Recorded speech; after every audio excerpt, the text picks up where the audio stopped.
안녕하세요. 오늘은 직업상담학 공부를 하겠습니다. 제가 직업심리학 먼저 들어갈 때 현장에서 우리가 직업심리학 이론을 갖고 활용을 하고 있고 상담학에서는 기법을 갖다가 쓴다고 말씀을 드렸어요. 그래서 상담학에 기법들이 들어있긴 한데 사실은 심리학도 어려웠지만 상담학도 어려워요. 상담학이 지금 어떤 형식으로 구성이 되어 있냐 하면 기본적인 심리 상담학이 들어와 있고요. 그 다음에 그 상담학의 뒷부분에 직업 상담학으로 아마 들으시는 분들이 이거 또 똑같은 얘기 또 하네 라고 하실 수 있어요. 왜 그러냐면 뒷부분에 상담 기법으로 직업 상담 이론이 다시 앞에 설명했던 몇 개가 들어가 있습니다. 그래서 제가 매번 강의할 때마다 현장에서 강의할 때마다 이 얘기를 하거든요. 그리고 상담학에는 학자 얘기가 되게 많아요. 그리고 이론이 좀 어려움이 있고 그래서 그렇게 감안을 해보시면 될 것 같고요. 상담학에는 직업상담사의 역할부터 시작해서 이론이 어떤 이론이냐, 그리고 초기 면담을 어떻게 할 건가, 그리고 이제 내담자, 이제 구직자를 내담자라고 표현을 합니다. 이들한테 진단을 내릴 때 우리가 진단 도구는 심리학에서 진단 도구를 썼는데 지금 상담학에서는 진단을 내릴 때 어떤 걸로 사정을 하느냐 그런 얘기를 하거든요. 그래서 뭐 성격 흥미 이런 내용들이 나와요. 그래서 심리학에서는 검사 위주로 저희가 공부를 했었고 여기서는 이 성격 흥미 적성 이걸로 진단을 내리는데 이런 요인들이 어떤 의미를 갖고 있느냐 전체적인 내용들이 이렇게 됩니다. 그리고 직업상담사의 윤리가 들어가 있고요. 왜 그러냐, 우리는 사람을 대상으로 일을 하기 때문에 윤리가, 직업적인 윤리가 있어야 돼요. 그래서 상담학의 전체적인 프로세스를 제가 말씀을 드렸습니다. 그러면 첫 번째 뭐냐, 상담학의 이해, 그 다음에 직업상담사의 전문 지식, 또 집단상담 이런 얘기들로 구성이 됩니다. 상담이란 의미는 뭐냐, 우리가 진로, 직업 이런 것들을 같이 통틀어서 같이 써요. 그래서 첫 번째 나온 게 진로입니다. 진로는 한 개인이 일생 동안에 관련된 거, 이 얘기를 해요. 그래서 여기에 관련된 진로, 직업, 또 진로 상담, 직업 상담, 진로와 직업에 상담을 붙인 거예요. 여기에 이제 산업 상담이 들어갑니다. 그래서 진로는 어떤 의미를 갖고 있고 직업 상담은 어떤 거고 산업 상담은 어떤 거냐, 이런 거의 질문이 가끔 나와요. 그래서 진로는 일생을 통틀어서 얘기하는 거고요. 그래서 진로랑 직업을 우리가 같이 쓰고 있습니다. 고등학교 3학년은 진로 상담이라고 하고요. 대학생들한테는 직업 상담이라고 하고요. 똑같은 상담인데, 그래서 직업은 직장에서 은퇴까지, 진로 상담은 어린아이부터 은퇴 후 이후까지, 직업 상담은 진로 상담은 넓게 보지만 직업 상담은, 그러면 직업 상담이 언제부터 이루어질까요? 초등학교부터 된다고. 초등학교는 진로 상담이고 직업 상담은 지금 아마 고등학교, 중학교, 고등학교부터 직업 상담이 이루어질 수 있어요. 그래서 용어의 의미는 알고 계셔야 되기 때문에 용어에 관련된 거는 직업 상담은 어디서부터 어디까지나, 진로 상담은 뭐냐, 산업 상담은 뭐냐, 이런 질문이에요. 그래서 직업 상담의 영역은 일반 직업 상담, 취업 상담, 적응, 전환, 정신 건강 상담도 되어 있는데, 사실 정신에 관련된 거는 저희는 조금은 어려움이 있습니다. 우리의 기술을 넘었을 수도 있는 거고요. 그 다음에 직업 문제 치료 은퇴 상담, 직업 상담 영역이 굉장히 넓습니다. 그러면 직업 상담의 목적이 뭔가? 첫 번째가 내담자가 이미 잠정적으로 직업을 선택하고 왔어요. 그래서 그 선택한 진로 결정에 확고하게 해주는 과정이에요. 본인이 자기인식이란 단어를 씁니다. 자기인식이란 단어는 본인이 스스로 생각하는 거예요. 인지를 해서 나는 이런 걸 했으면 좋겠다. 대다수가 50% 이상이 현장에서 만날 때 자신이 선정을 한 진로들을 많이 선택해서 다니거나 이제 입직을 하거나 이런 경우들이 있습니다. 그거를 진로 결정할 수 있게끔 해주는 거예요. 그리고 개인의 직업 목표를 정확하게 해주고 또 자기 자신과 직업 세계에 대한 구체적인 이해, 자기 자신의 이해를 하고 직업 세계를 이해를 해서 자기 자신을 자기가 이해를 못한 거에 이해가 될 때 새로운 사실을 발견하거나 새로운 능력을 발견할 수 있어요. 또 진로 및 직업 선택 관련해 가장 중요한 거는 의사결정 능력을 키워주는 겁니다. 자기 이해하게 하고 직업 세계 이해해서 본인이 의사결정을 할 수 있게끔 지원하는 게 사실은 직업 상담의 가장 큰 목적입니다. 또 내담자에게 직업 선택 및 직업 생활에서 능동적인 태도를 갖게끔 돕는 과정이에요. 그래서 여기 지금 5개를 설명을 드렸는데 가장 중요한 거는 본인이 직업을 어떻게 의사결정을 하는가. 이게 굉장히 중요한 역할이고요. 그러면 직업 상담의 일반적인 목표를 지금 2~3가지로 예고하겠습니다. 1번이 예언과 발달이에요. 예언과 발달이라는 의미는 이 지금 직업 상담의 일반적인 목표, 이거는 1차에도 나오지만 2차에 기출문제로 많이 나와요. 직업 상담의 일반적인 목표 3가지를 쓰고 설명하시오. 일단 예언과 발달인데 예언이라는 거는 뭐냐 하면 직업 상담을 할 때 직업 상담이 진로 상담하고 겹쳐 있다고 말씀을 드렸죠. 그럼 고등학교 3학년을 중심으로 말씀을 드리면 고등학교 3학년을 지금 저희가 진로 상담을 합니다. 그러면 이 친구가 대학교 4학년을 생각하면 군대 갔다 오고 그리고 지금 4학년에 졸업하는 친구들이 이렇게 많지가 않아요. 그래서 제일 빠르게 돌아간다면 7년 내지는 10년이에요.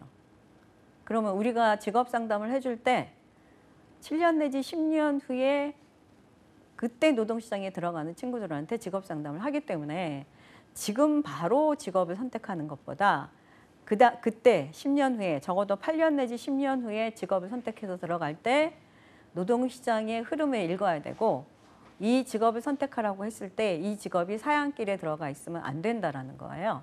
그래서 우리는 미래에 관련된 얘기를 합니다. 그래서 예언이라는 얘기를 하고요. 발달은 뭐냐 하면 사람은 나이가 들어가잖아요. 한 시점에서 멈춰 있지 않습니다. 그래서 그 발달 단계마다 상담이 필요합니다. 그런 얘기가 지금 들어가 있는 거예요. 그래서 예언과 발달이라는 의미를 그렇게 알고 계시면 되고요. 그 다음이 처치와 자극입니다. 처치와 자극은 처치는 우리 병원에 가면 처치실이 있어요. 그거랑 똑같아요. 저희 처치자입니다. 왜 그러냐? 이들이 문제를 갖고 와요. 직업상담을 하는 사람들이 저는 이런 문제가 있습니다. 저는 이렇습니다. 그래서 직업을 못 찾습니다. 이럴 때 진단을 내려서 처치를 합니다. 해결을 하죠. 그래서 그 의미예요. 그래서 병원이랑 또 병원의 의사 선생님이 일하는 거랑 저희도 같아요. 처음에 와서 초기 우리 아프면 가서 얘기하잖아요. 저 뭐가 어떻고 얘기하면 얘기 들으시면서 뭐 궁금한 사항 물어보고 그 다음에 뭐를 내리느냐. 그 다음에 검사를 하라고 그러잖아요. 우리도 똑같아요. 상담이. 얘기 들어보고 우리가 거기서 진단을 내릴 수 없기 때문에 심리검사를 하고 그걸 갖고 진단을 내려서 이 사람의 문제를 해결합니다. 그래서 해결하는 거예요. 처치가. 자극은 뭐냐 하면 이 사람이 잘 모르는 문제들, 자기가 본인이 직업 문제를 인식하거나 진로 발달에 대해서 생각하고 있는 문제들에 해결을 하도록 자극하는 거예요. 그래서 우리가 주로 많이 쓰는 게 있습니다. 하실 수 있어요. 잘하실 수 있어요. 그리고 이런 능력을 갖고 있어요. 이런 흥미를 갖고 있어요. 라고 자극을 줍니다. 그래서 본인이 스스로 결정을 해서 나갈 수 있게끔. 그 다음에 결함과 유능입니다. 결함은 누구나 갖고 있는 거죠. 그거를 우리가 효과적으로 다룰 수 있게끔 해주는 거예요. 그래서 뭐 직업시장 정보의 결여, 또 상사의 문제 이런 것들, 이렇게 문제가 되는 것들을 우리가 해결을 하려고 노력을 하고요. 그리고 유능은 예, 본인이 갖고 있는 것들을 잘 알지를 못하면 당신은 이걸 할 수 있습니다. 이게 가능합니다. 라고 해줄 수 있다는 거예요. 그래서 결함과 유능 이렇게 해서 직업상담의 일반적인 목표 제가 3개로 얘기하고 6가지로 말씀을 드렸습니다. 이거는 머릿속에 갖고 사실은 내가 직업상담사로서 일을 하겠다라고 하면 이 내용은 알고 계셔야 되고요. 그리고 시험에도 자주 나오는 문제입니다. 그 집단상담 프로그램의 목표, 집단상담 프로그램에 어떤 목표를 갖고 있느냐. 본인이 직업 문제에 인식을 하고 있을 때 그리고 자아 개념의 구체화를 통한 현실적인 자신의 이미지를 형성할 수 있을 때 직업 세계에 대한 이해, 직업 선택에 대한 책임감. 제일 중요한 거는 의사결정 능력을 배양시켜 주는 거예요. 직업상담 프로그램들이. 본인들이 결정을 할 수 있게끔 또 협동적인 사회활동 추구, 직업에 대한 의식 및 태도를 형성할 수 있게끔 해주고요. 실업 등 직업에 대한 위기관리 능력도 만들어줍니다. 또 생애 직업 설계, 퇴직 준비에 대한 시도도 합니다. 여러 가지의 영향력이 있어요. 그리고 진로 및 직업상담의 기본 원리는 진학과 직업선택, 직업 적응에 초점을 맞춰서 전개가 돼야 되고요. 그러니까 진학과 직업선택이 붙어 있는 거죠. 그러니까 고등학교 2학년, 중학교에서부터 고등학교 때까지 내 흥미가 뭔가 그 흥미를 찾아서 대학에 가서 전공을 하는 거죠. 여기서 뭐를 만드느냐? 능력을 만들어요. 그걸 갖고 노동시장에 가서 역량으로 바꿨습니다. 이거를 지금 선택을 하게끔 저희가 상담을 해주는 거고요. 그 다음에 조직에 들어가서의 적응도 저희가 상담을 해줘요. 그냥 들어가기만 하는 게 아니에요. 또 상담자, 내담자 간의 라포가 형성된 관계에서 이루어져야 됩니다. 또 성격의 특성과 재능에 대한 이해를 토대로 진행이 돼야 되고요. 내담자의 전 생애적 발달 과정을 반영할 수 있다. 아까 우리 발달이 있었죠. 왜 그러냐? 우리는 지금 이 순간도 시간이 우리를 앞으로 보내요. 그래서 우리는 계속 시간을 갖고 성장을 합니다. 그래서 우리가 만나는 내담자들도 어제 만났지만 오늘 만나면 달라요. 하루 동안에 벌써 성장이 있을 수도 있어요. 그래서 이 발달을 무시하면 안 되거든요. 그래서 내담자의 전 생애적 발달 과정을 반영할 수 있어야 되고요. 그 다음에 직업 상담에 있어서 개인이 진로 혹은 직업을 본인이 결정하는 거예요. 그래서 이 사람이 자기의 진로에 대한 거를 결정할 수 있게끔 우리가 지도를 하는 겁니다. 그래서 직업 상담은 가장 현명한 의사결정을 할 수 있게끔 지도를 하게 되어 있는데 내가 직업 상담사로서 자격증을 갖고 현장에 가서 일을 하면 상담의 어떤 기본 원리로 끝나는 게 아니에요. 현장은 뭐냐? 거기에 플러스 실적이 있습니다. 취업을 시켜야 돼요. 이것 때문에 힘들어하세요. 다들. 되게 힘들어하거든요. 상담 자체에 의사결정할 수 있게끔 해주면 되는데 일단 모든 사회나 조직은 실적이 필요합니다. 그래서 여기에 플러스 취업을 시켜라. 이렇게 되니까 우리가 굉장히 힘든 일을 하고 있는 거예요. 그리고 진로 발달 이론에 근거해서 진로 발달이 진로 선택에 영향을 미친다는 사실을 인식해야 된다. 진로 발달 이론이 있습니다. 우리 심리학에서 배웠어요. 기억나시는지 모르겠는데 슈퍼의 진로 발달 이론이 있었어요. 네, 단계별로. 또 변화하는 직업 세계에 대해서 이해를 해야 돼요. 그리고 심리 검사의 결과를 갖고 합리적인 판단을 할 수 있게끔 저희가 지원을 해줘야 됩니다. 의사결정은 상담하시는 분들이 해주는 게 아니에요. 본인이 의사결정을 하게 되어 있습니다. 왜 그러냐? 직업생활은 우리가 가서 그 직업생활을 해주는 거 아니에요. 본인이 직업생활을 하는 겁니다. 그래서 우리 태어나서 크게 2가지 큰 결정이 있어요. 결혼과 직업이에요. 그런데 부모님들이 뭐 쫓아다니면서 이 직업이 좋아, 저 사람은 돈이 없어, 돈 많은 남자랑 결혼해, 이렇게 대리만족으로 결정을 해주면 안 된다는 거. 왜 그러냐? 그 삶은 우리가 살아야 돼요. 결혼도 내 삶이고 직업도 내 삶입니다. 그래서 그 현명한 합리적인 의사결정을 할 수 있게끔 지원하는 겁니다. 그 상담 윤리 강경에 따라 전개돼야 된다. 예, 윤리적인 법 내에서 상담이 전개돼야 되고요. 또 앞에 걸 제가 빼뜨렸네요. 진단이나 처치, 진단을 해서 이 사람의 문제를 처치할 수 있게끔 이렇게 직업상담의 그 기본 원리가 이런 것들입니다. 그러면 직업상담의 요인은 내담자의 특성을 평가하고요. 외부 정보 소개하고 대안을 탐구합니다. 대안책을 주는 거예요.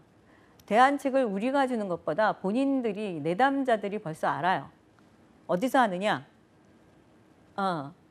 평가하고 진단 내릴 때 내가 이래서 이랬구나. 그래서 본인들이 대안책을 만들어내고 그 대안책을 만들어낼 때 상담자들도 같이 진행을 같이 합니다. 직업적 가능성에 대한 명료성, 개인정보와 실제적인 자료와의 통합, 의사결정 이런 것들이 직업 상담의 요인이다. 그다음에 진로 및 직업 발달의 영향 요인에 개인의 진로 발달에 영향을 미치는 요인들이 있어요. 적성이 있고요. 흥미가 있고 인성, 직업 성숙도와 발달이 있고 성취도, 가정, 성별, 인종, 장애물, 교육 정도, 경제적 조건 이 지금 여러 가지 중에 일단 여기 뭐가 있냐면 본인이 갖고 있는 특성이 있어야 되고요. 특성은 적성, 흥미입니다. 거기에 인성을 특성 다 같이 합쳐서 특성이라고 하고요. 그 다음에 교육도 있어야 되겠죠.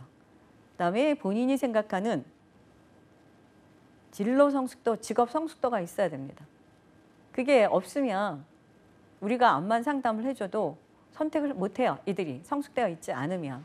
그리고 환경도 중요해요. 가정, 성별, 인종. 네.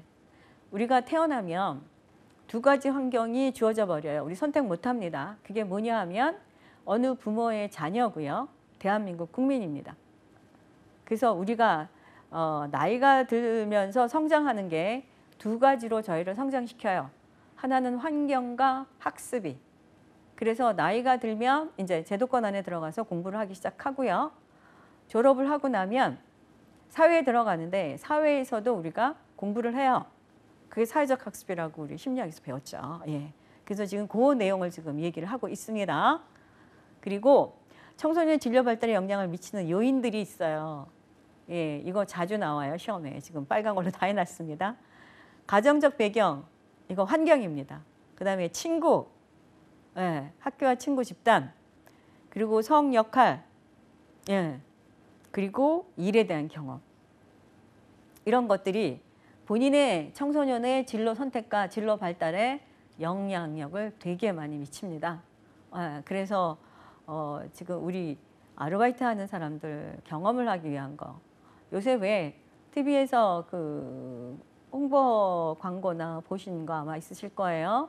그 꼬마애가 내가 내 진로는 내가 알아서 할 겁니다 라고 하면서 요새 경험하는 프로그램들이 있습니다. 이거 굉장히 도움이 되거든요. 예, 그래서 이 가정적 배경, 친구와 집단, 학교와 친구 집단, 성 역할의 사회와 일의 경험 이런 것들이 청소년 진로에 굉장한 영향력을 미친다. 그겁니다. 그러면 직업상담소에 요구되는 기술들이 어떤 거냐. 상담 능력 있어야 되고요. 정보 분석하는 능력 있어야 됩니다. 그리고 집단 검사 실시, 개인 및 집단 검사를 실시하는 능력이 있어야 됩니다. 그래서 검사만 실시하는 게 아니죠. 해석도 해야 되고요. 그래야 진단을 내리니까. 그리고 관리 능력, 실행 능력, 조언 능력. 직업상담사라고 해서 직업상담만 끝나는 거 아니에요. 행정 업무가 꽤 있습니다. 네, 행정 업무가 있고 그 행정 업무도 잘해야 되고 그리고 또 마지막에 취업도 시켜야 되고 그래서 일이 많아요. 그래서 요구되는 전문 지식들이 이런 것들이 있다라고 보시면 되고요. 갖춰야 할 지식들이 뭐냐. 교육, 훈련, 고용, 동향, 노동시장, 진로자원에 대한 지식이 있어야 되고요. 진로 발달 및 진로 유형을 포함한 직업상담의 기본 개념에 대한 지식이 있어야 되고 진로 발달과 의사결정 이론에 대한 지식이 있어야 됩니다. 그리고 여성과 남성의 변화하는 역할과 일, 가족, 여가에 관련, 성에 관련 지식, 노인, 장애인, 특수 집단에 대한 상담 기술도 있어야 되고요. 직업 정보를 수집 보충하여 전달하는 전략에 대한 지식, 우리나라 직업 발달에 대한 역사적 지식 굉장히 많습니다. 예, 그래서 진로 발달 과정의 의사결정 이론에 대한 지식, 우리가 하는 상담은 의사결정을 할 수 있게끔 끌어주는 상담이거든요. 그렇기 때문에 의사결정 능력을 배양해 주는 게 가장 큰 일이에요. 직업 상담사가. 그리고 왜 이렇게 많은 것들을 알아야 되느냐? 교육, 훈련, 노동, 고용 동향, 노동시장. 우리 직업 상담사 5과목 배우시잖아요. 제가 심리학 할 때 말씀을 드렸을 텐데 상담 심리는 일단 상담하고 심리 검사 이 2가지가 들어 있고요. 직업정보론 직업 세계를 알아야 돼요. 노동시장론 여기 고용 동향, 노동시장 알아야 됩니다. 그리고 법, 우리 근로자를 대상으로 하기 때문에 근로자에 대한 관련된 법도 알고 있어야 돼요. 그래서 이렇게 다양한 5과목을 공부를 하고 시험을 치셔야 됩니다. 직업상담소에 자질 요건이 있어요. 통일된 동일시 이건 뭐냐 하면 내담자들이 왔을 때 주관적으로 바뀌면 안 된다라는 거예요. 첫인상이 좋아서 내가 상담을 뭐 더 잘해줬다 이건 아니라는 거죠. 그래서 항상 객관적인 입장에서 통일적으로 항상 똑같은 형태로 그 표준을 갖고 일을 하는데 상담이라서 꼭 표준 안에 들어가지는 않습니다. 그래서 그 프로세스대로 내가 해야 될 일을 하라 그 의미고요. 건설적인 냉철함. 왜? 처치자 역할을 하기 때문에 이 사람의 문제점을 정확하게 봐야 됩니다. 그리고 정서적으로 분리된 지나치지 않은 동정심.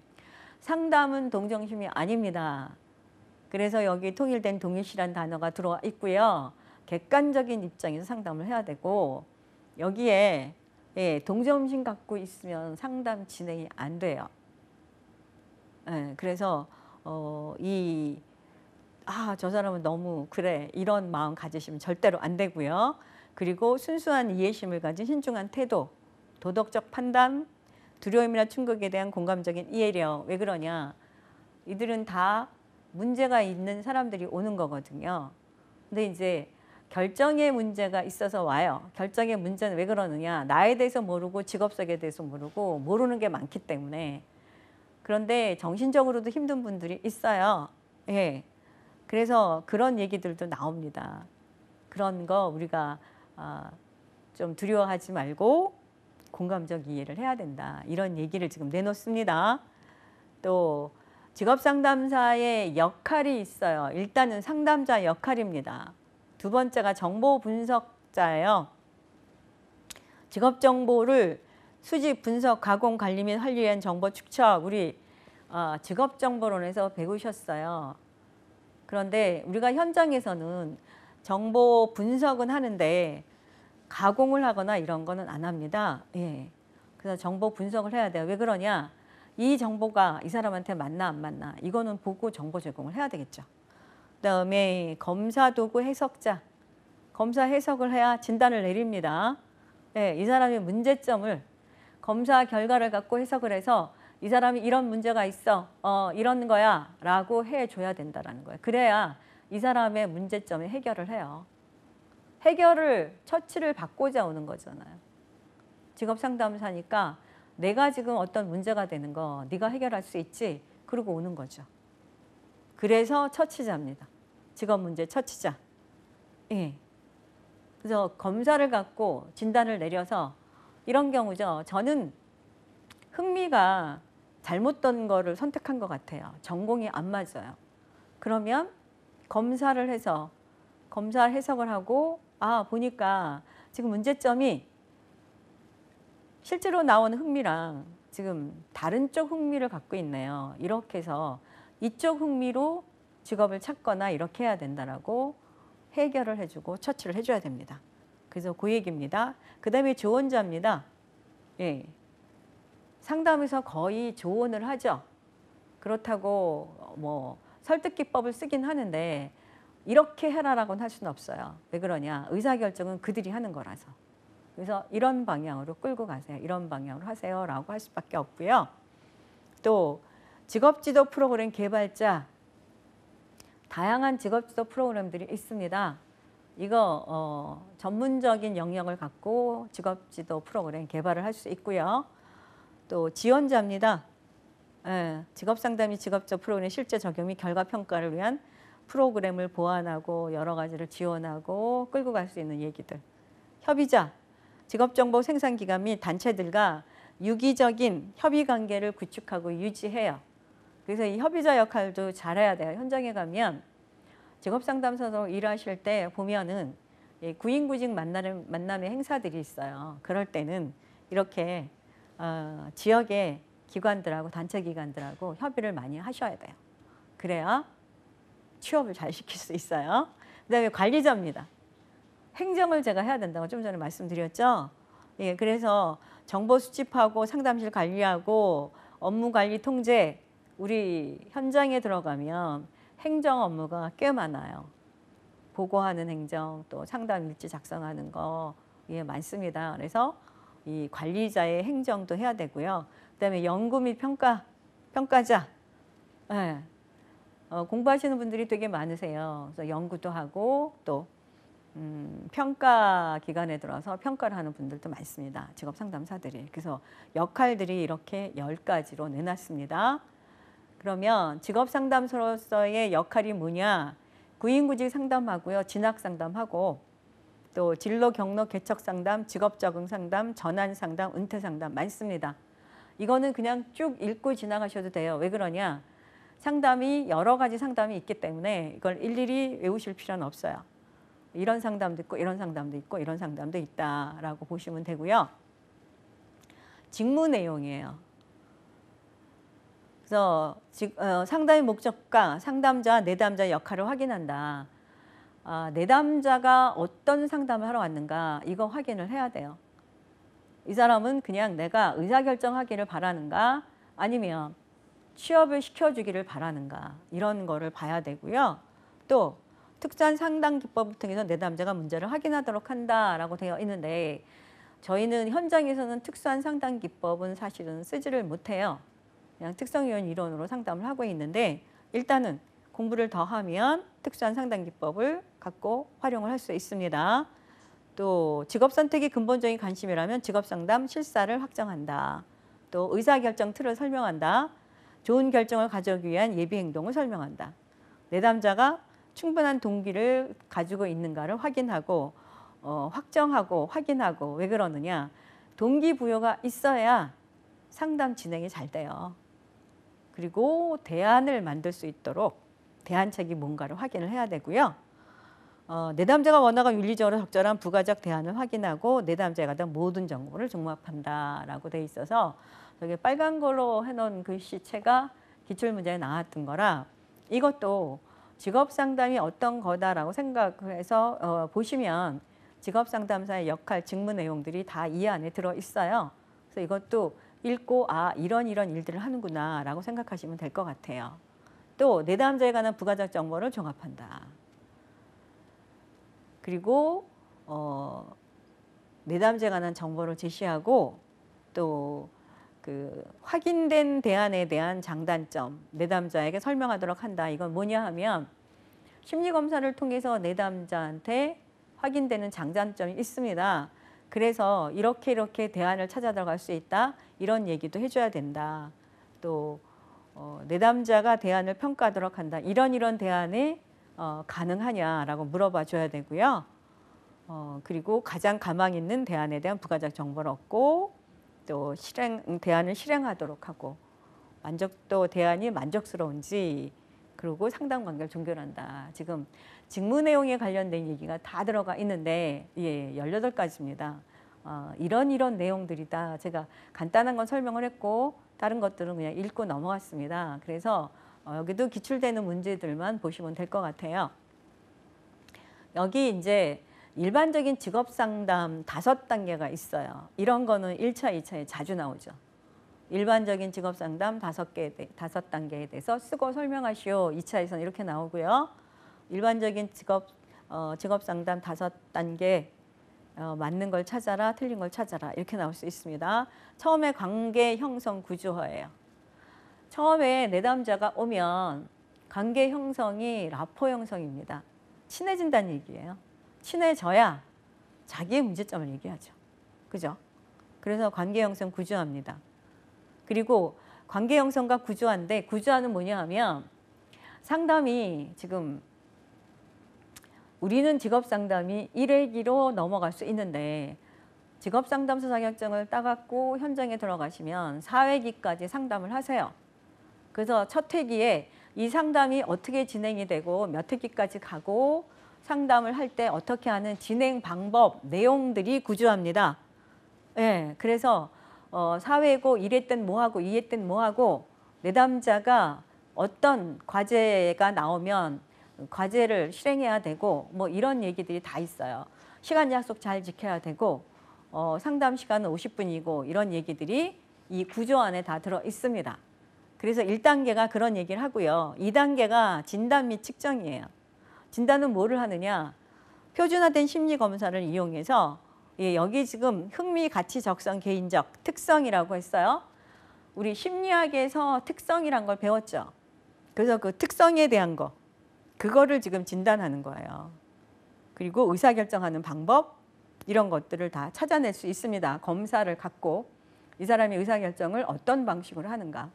그래서 진단 및 측정입니다. 2단계가. 3단계가 이 사람의 문제점이 나왔고 이 사람의 특성이 나왔고 그리고 우리는 심리검사를 하면 직업선호도 검사 L형을 하면 추천되는 직업들이 있어요. 예, 그런 것들을 다 갖고 그러면 목표 설정이 되는 거예요. 예. 이 사람의 문제가 이런 문제야. 당신은 지금 흥미가 반대쪽에 가서 일을 하고 있어요? 아니면 흥미가 반대인 데를 전공하려고 해요. 전공하고 있어요. 이런 문제가 나오잖아요. 그러면 여기서 목표 설정할 수 있겠죠. 그럼 내 목표는 반대쪽으로 갈 거고 어떻게 목표를 세울 건가? 예, 이렇게 목표를 세우는데 여기도 1순위, 2순위가 있어요. 작은 목표부터 시작해서 큰 목표까지 이렇게 목표 설정을 하고 4단계가 개입 또는 중재입니다. 이게 뭐냐 하면 상담에 들어가 있는 거예요. 이제 목표를 달성하는 데 도움이 될 수 있도록 직접적으로 중재를 하고 제안을 하고 상담을 하신다고 보시면 돼요. 상담자가 들어가서. 예. 이러니까 이런 쪽 지금 추천되는 직업들이 이런 거고 이 직업을 선택하려면 이렇게 해야 되고 하는 방법들을 제안할 수 있고요. 예. 그다음에 마지막이 평가입니다. 상담자, 내담자 그동안의 중재가 얼마나 효과적으로 적용이 되었는지를 평가한다. 이렇게 해서 일반적인 직업 상담 단계가 5단계입니다. 이거는 1차, 2차에서 많이 나오는 문제고요. 그 다음에 일반적인 단계 또 2가 있어요. 1단계 관계수립 문제의 평가를 여기서 하는 경우도 있어요. 이 프로세스는 우리가 꼭 5개의 단계로 상담을 한다. 아니면 뭐 3개, 4개의 단계로 상담을 한다. 이렇게 정해져 있진 않아요. 때에 따라서 1회기에 우리 같은 경우는 4회기 때문에 취업성공 패키지나 이런 쪽에서 일을 하시면 4회기이기 때문에 예, 1단계에서 관계수립과 문제의 평가가 나오는 경우도 있어요. 그럼 뭘까요? 첫 번째 1단계가 관계수립 및 문제의 평가. 라포 형성하고요. 이 사람이 어떤 문제가 있는가 이거를 평가할 수 있어요. 바로 검사를 하든가 아니면 또 내담자의 특성을 찾아내는 예, 구조적인 면담법으로 상담을 해서 찾아낼 수 있습니다. 그래서 관계수립 및 문제의 평가. 그러니 평가가 되니까 두 번째가 상담 목표에 설정을 하겠죠. 그래서 어떤 상담 목표를 설정할 건가. 그 세 번째가 문제 해결을 위한 개입이에요. 예. 첫 번째 진단을 내렸을 때 그걸 갖고 그러면 네가 어떻게 이 문제를 풀어가고 어떻게 할 건가. 그래서 문제 해결한 개입이 우리 상담사들이 들어가서 지원을 하고 돕는 겁니다. 그래서 정보의 수집, 보유 기술의 파악, 의사결정의 촉진, 과제물 등의 부여 방법을 동원하여 내담자의 목표 달성을 돕는다. 5단계가 훈수비예요. 이거 연습시키는 거예요. 예, 효율적으로 실천할 수 있도록 재확인하고 재점검하는 겁니다. 그래서 여기는 3단계에서 문제 해결을 위해서 개입을 합니다. 예, 그래서 이렇게 4단계가 그렇게 끝나고요. 여기 마지막이 여기는 이제 종결이에요. 추수지도. 똑같아요. 앞에 거랑 똑같은데 순서가 좀 바뀌었어요. 미리 진단을 내리는 경우, 개입이 늦게 들어가는 경우. 근데 우리가 상담을 할 때 대부분 앞에 거 5단계 위주로 현장에서는 상담을 해요. 근데 그 프로세스를 꼭 상담을 하는 건 아니지만, 예. 그래서 종결, 추수지도, 예. 그리고 이제 직업 상담의 2단계가 있어요.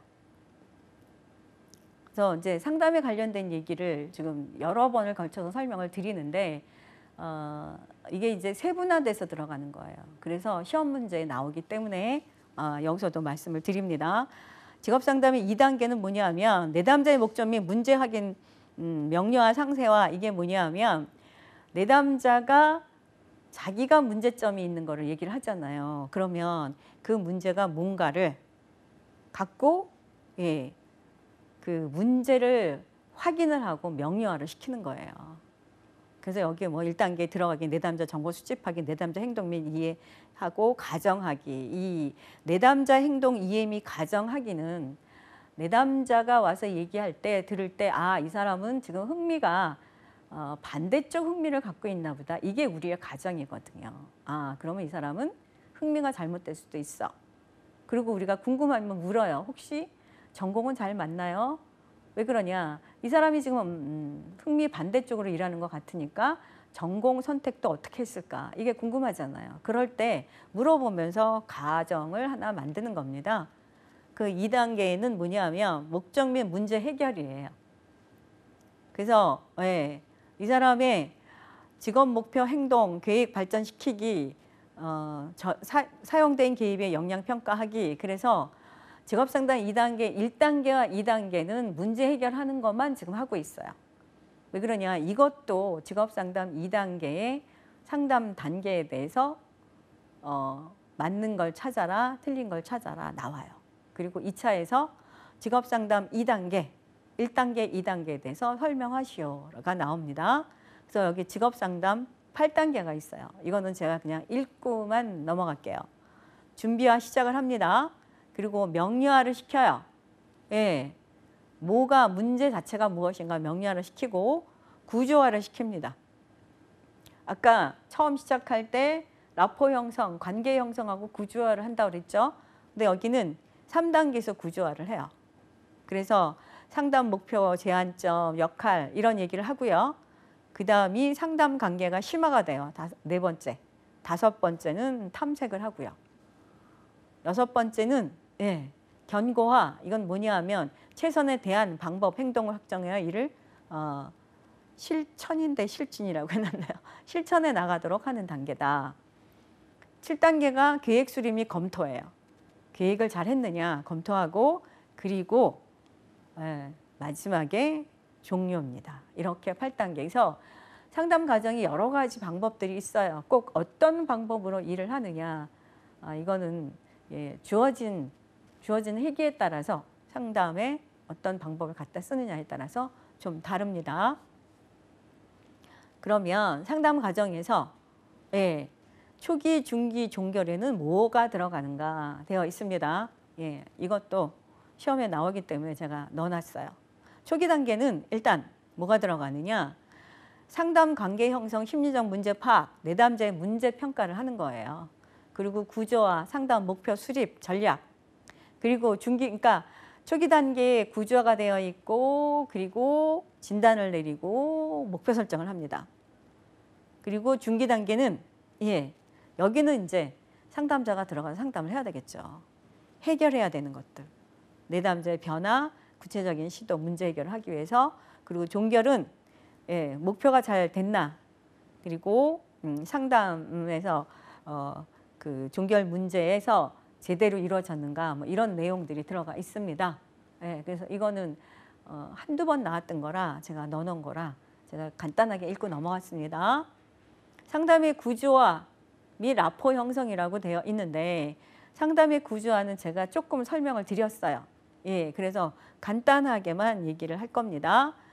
일단은 상담 목표를 성취하기 위해서 근본적인 상담의 어떤 성격이냐, 그리고 상담자, 내담자의 역할 한계가 있어요. 그 바람직한 태도 이런 것들을 얘기를 하고요. 또 그 상담자, 내담자의 기본적인 기대. 현장에서 우리가 일할 때는 기본적인 기대는 의사결정이 아니고 취업입니다. 그래서 내담자가 오면 저는 취업을 하려고 그러는데 취업이 빨리 될까요? 이런 얘기부터 시작이 돼요. 네, 그래서 내가 무슨 기대를 걸고 있느냐, 이 상담에서. 그리고 상담의 구조화가 필요한 이유. 그래서 계약 관계가 있어요. 시간적인 거, 공간적인 거, 이런 것들이 있고요. 또 구조화에는 뭐가 있느냐, 상담이 얼마 동안 진행되는지, 얼마나 자주 만나는 것인지, 상담 시간에 무엇을 하는 것인지, 비밀 보장을 어떻게 해주는지, 요거는 구조화에 항상 나오는 문제입니다. 그리고 검사 사용에 대한 거, 어떤 검사를 활용한다. 또 과제를 내줄 테니까 내담자가 과제 이행을 잘해야 된다. 구조화에 많은 얘기들이 들어갑니다. 그래서 상담 구조에 다룰 요소들은 목표, 상담의 성질, 성격, 이게 뭐냐? 이거는 취업입니다. 상담자, 내담자 역할과 책임, 상담 절차, 시간, 장소, 상담비, 이런 것들이 구조 안에 다 들어가요.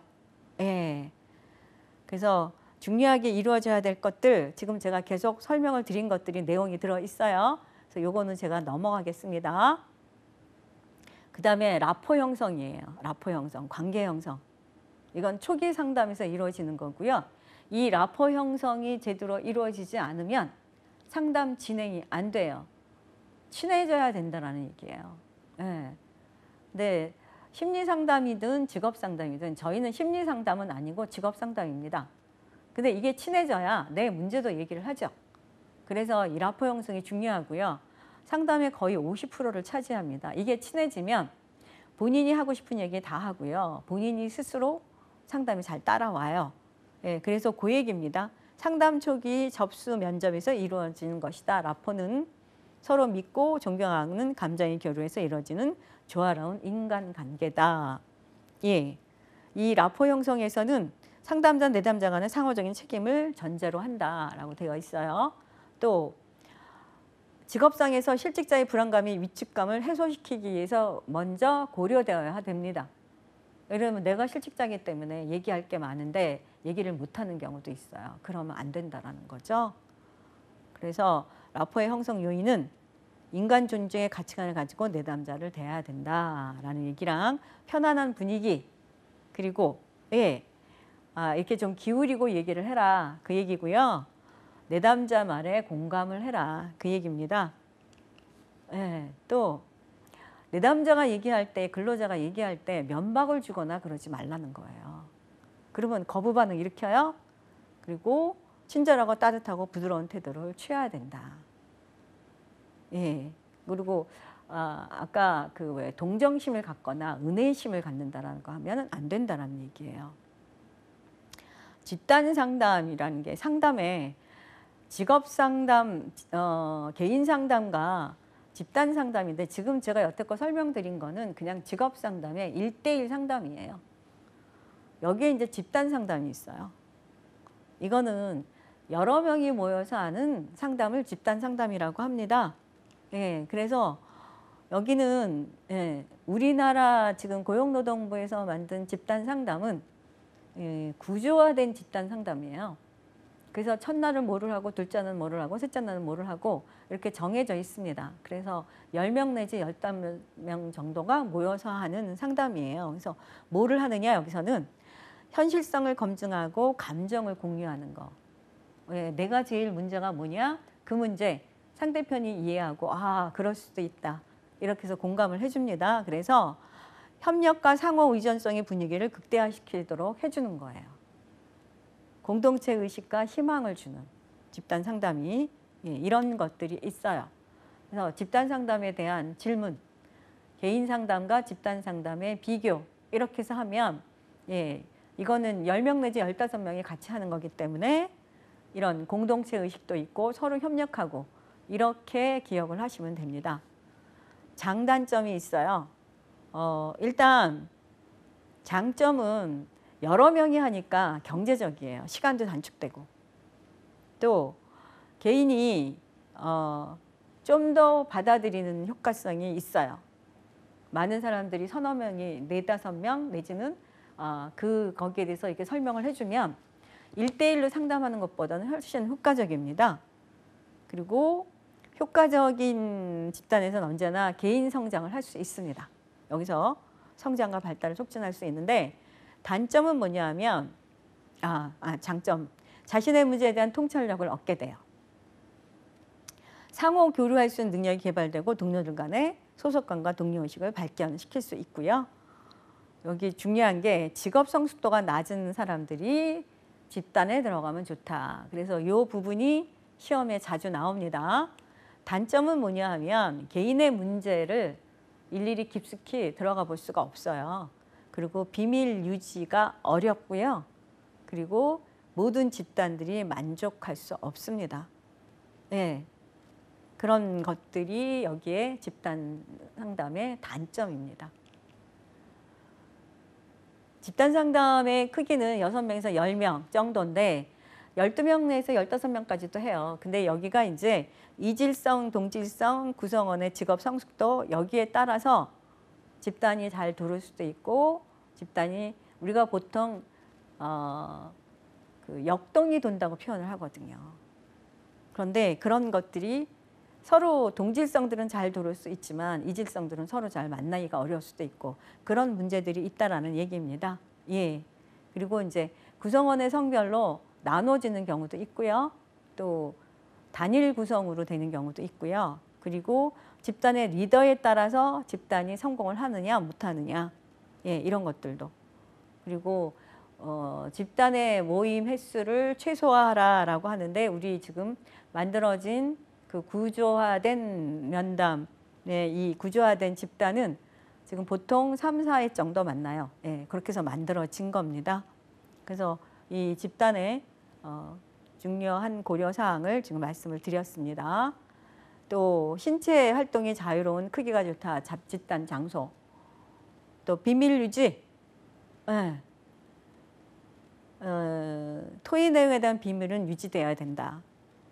네, 그래서 나머지는 뭐 보실 필요는 없고요. 여기 이제 집단을 돌리는 분들이 부분적으로 회기 구성원에게 그 경험 보고서를 쓸 수 있게끔 되어 있습니다. 예, 그래서 이런 부분들은 나중에 뭐 내가 집단을 돌리게 되면 행정 업무에 속하는 겁니다. 예. 다음은 집단 상담자의 자질이에요. 이거 집단 상담을 끌고 가는 리더거든요. 그래서 자기 수용을 잘 해야 돼요. 왜 그러냐? 10명 내지 15명의 얘기를 들어줘야 되는데 예, 그 얘기를 수용을 못하면 안 되잖아요. 그래서 자신의 내면에 대한 깊이 있는 반성과 성찰을 전제로 한다. 사소한 실수에도 낙심하지 않으며 집단 성원들에게 자신의 약한 부분과 한계를 기꺼이 드러내 나는 이 부분이 약합니다. 얘기를 할 수 있어요. 그래서 개방적 소양 또는 개방적 태도를 갖고 있어야 된다. 왜 그러냐? 사람이 여러 가지 의견이 많습니다. 그 의견이 나랑 딱 맞을 수도 있고 안 맞을 수도 있어요. 그래서 집단을 돌리는 진행자는 객관적으로 집단을 돌려야 돼요. 여기에 내 주관적인 게 들어가면 어려움이 있어요. 저 같은 경우는 그게 잘 안 되는 사람이라 저는 개인 상담은 하는데 집단 상담 좀 어려운 사람이에요. 얼굴에 표정이 보이거든요. 그래서 저는 집단 상담 몇 회 하다가 못했어요. 제가 너무 힘이 들어서. 그리고 들어와 있는 집단 구성원들도 힘들어요.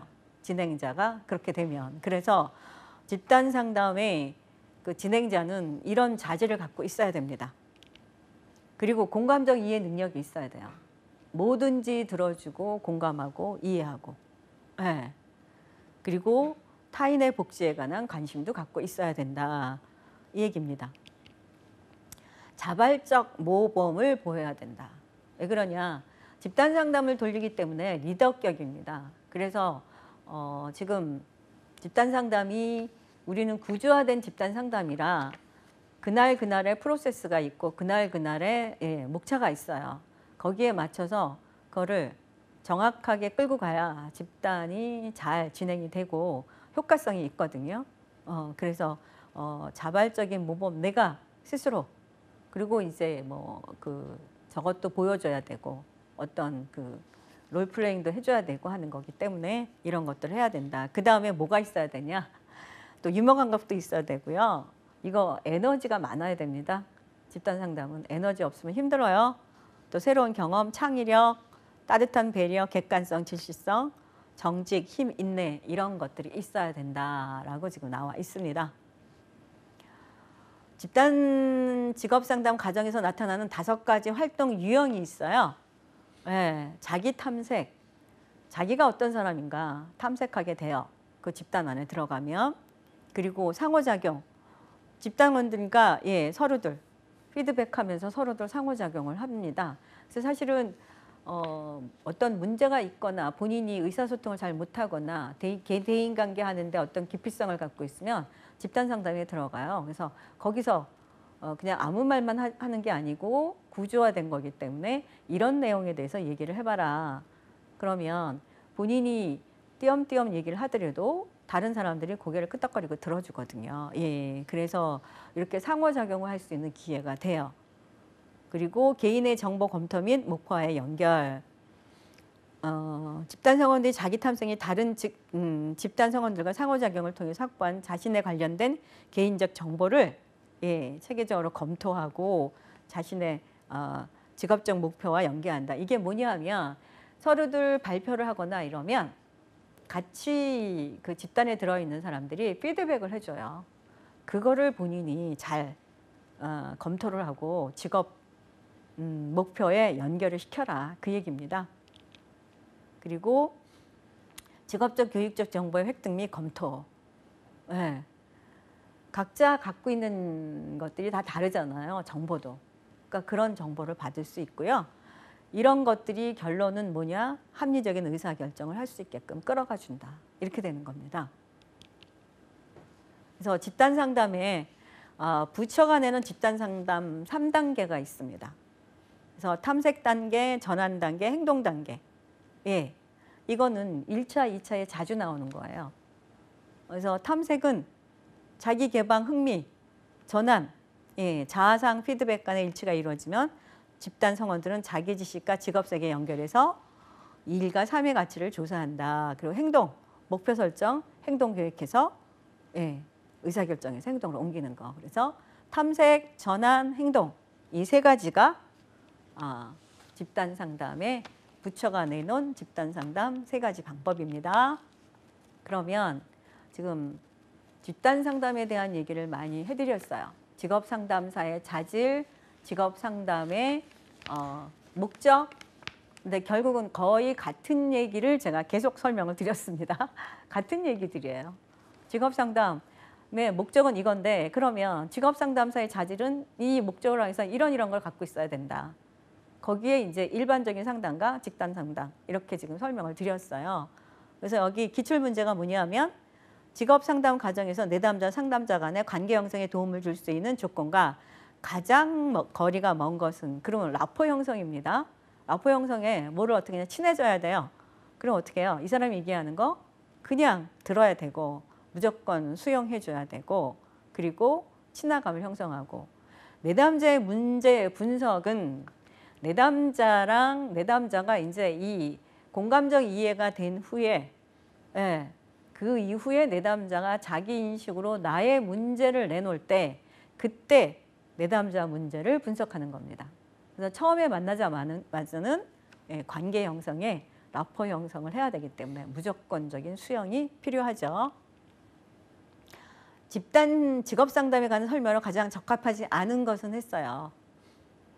횟수 줄여야 되고 또 남성과 여성에 관련된 얘기도 제가 말씀을 드렸고요. 부처가 집단 상담 3단계로 얘기를 했죠. 탐색, 전환, 행동. 근데 1번이 지금 적합하지 않은 걸로 나와 있어요.